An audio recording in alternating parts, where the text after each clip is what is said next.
My old Buick used to have issues with the gas gauge. The gauge was off, so sometimes I had to fill the tank completely, and the needle on the gauge would still hover around the E.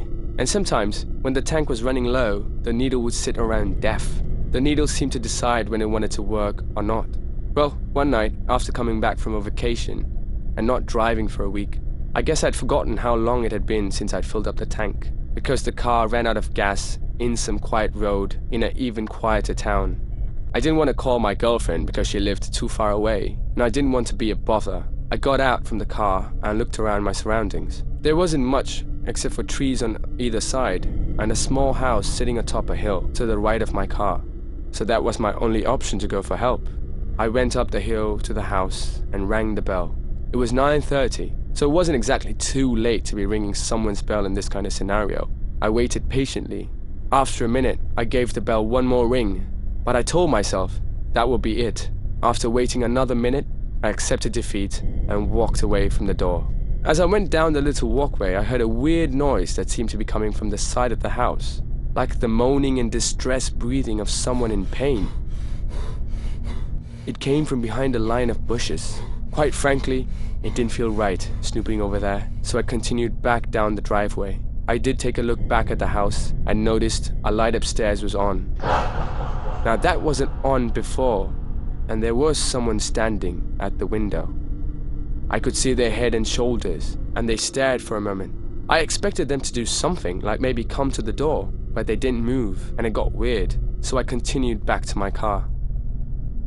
I got back into my car and called AAA, which was my roadside assistance company. They said they would deliver gas to me within half an hour. It was too hot out to sit in my car, so I stayed outside. I waited around texting people, checking Instagram, and pacing back and forth when I heard a deep voice go, "Excuse me." My head shot up. There was a guy standing by the curb near the driveway to the house. He was wearing a hat, really low. He asked me if there was a problem. I said I ran out of gas right here. All he said in response was, "Oh." He turned and started walking back up the hill. Pretty soon he disappeared behind the bushes on his property. He seemed like a very creepy man based on that short interaction. I texted my girlfriend about the whole thing, and she said I should just go and see what the sound was I was hearing behind the bushes. I kind of wanted to be honest.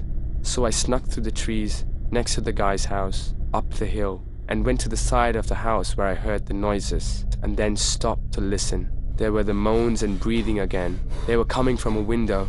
I went to the window and tried to look inside, but the blind was down, so I couldn't. The sounds were concerning though. I lightly tapped on the window and said, "Everything is okay." I heard someone say in a faint, weak voice, "Help." I stood there thinking about what to do, when all of a sudden the blind kinked open, and I saw a face looking back at me through the window. I couldn't tell for sure, but it looked like the creepy man who came outside. The kink and the blind dropped back down shut, and then the window dropped closed so I couldn't hear anything else. I didn't care though. I ran back to my car, got in and locked the door. I waited until the AAA truck came, and when they filled my tank, I didn't say a word about what I just witnessed. I just went home and tried to get some sleep that night. I never wanted to see or think about that house again.